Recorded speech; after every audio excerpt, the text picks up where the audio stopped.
என்ன வாழ்க்கை மாறி மாறி தோடி உறுப்பை கட்டி வாழ்கின்ற மனிதன் அந்த மாநிலத்தில் கட்டிய மாநில குடிசை கட்டி வாழ்கின்ற மனிதன் அந்த குடிசையில் இறங்குவதாக அங்கட்டிய குடிசையை அமைக்கிடமே.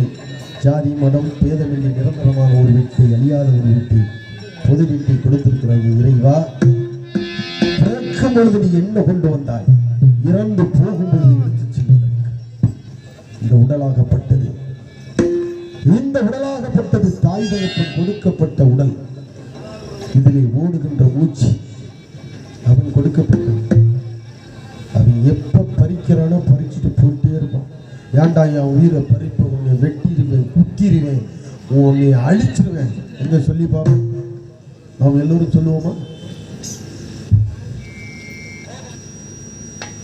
ஓடுகின்ற மூச்சு தூங்கி கொண்டு இருக்கும் பொழுது திசை மாறினா போச்சுட்டு இருக்காங்க. இதுக்குள்ள எத்தனை எத்தனை ஆர்ப்பாட்டங்கள், எத்தனை எத்தனை இன்னல்கள். இந்த நாரும் சரீரம் 2 நாளைக்கு குளிக்கலன்னா நம்ம பக்கத்துல யாருமே இருக்க முடியாது. இது உண்மை. நம்ம உடம்பை நமக்கே பிடிக்காது. இதுல வாசன திரவியங்களை தேய்த்து குளிப்பதாலும் பூசிக்கொள்வதாலும் இந்த உடல் நறுமணம் வீசுகிறது. காசியிலே 24 மணி நேரமும் பிணங்கள் எரிந்து கொண்டிருக்கின்றது. காசிக்கு சென்றவர்களுக்கு தெரியும். அங்கே ஐதீகம் என்னவென்றால் பருந்து பறக்காது, பிணம் நாராது, பூ மணக்காது, செவிலி சொல்லாது. இப்படிங்கிறது ஐதீகம்.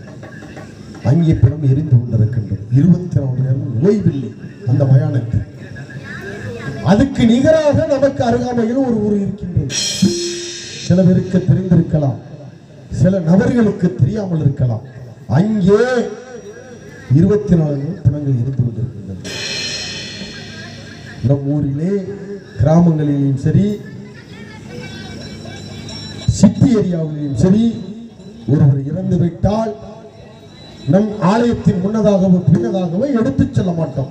ஏனென்றால் தெய்வ குத்தம் ஆகிவிடும் என்று நாம் எடுத்துச் செல்ல மாட்டோம். ஆனால் நான் சொல்கின்ற மயானக்கரையிலே அம்மனுடைய அவதாரம் 10 அவதாரம். ஒரு அவதாரம் காளி. அந்த காளியாகப்பட்டவள் அந்த மயானத்தில் இருக்கின்றார்.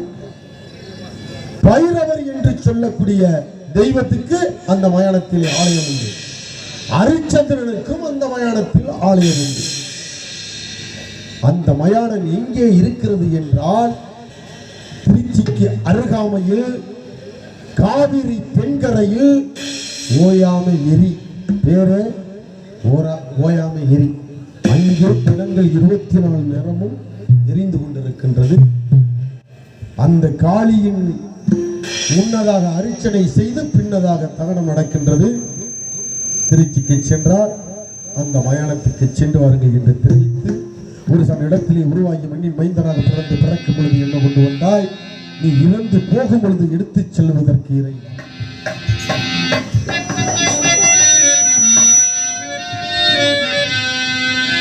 இருபத்தி 2 எழுதி வச்சா இதனோடு 4 புள்ளி எழுத்தறிவு மேலே வச்சா.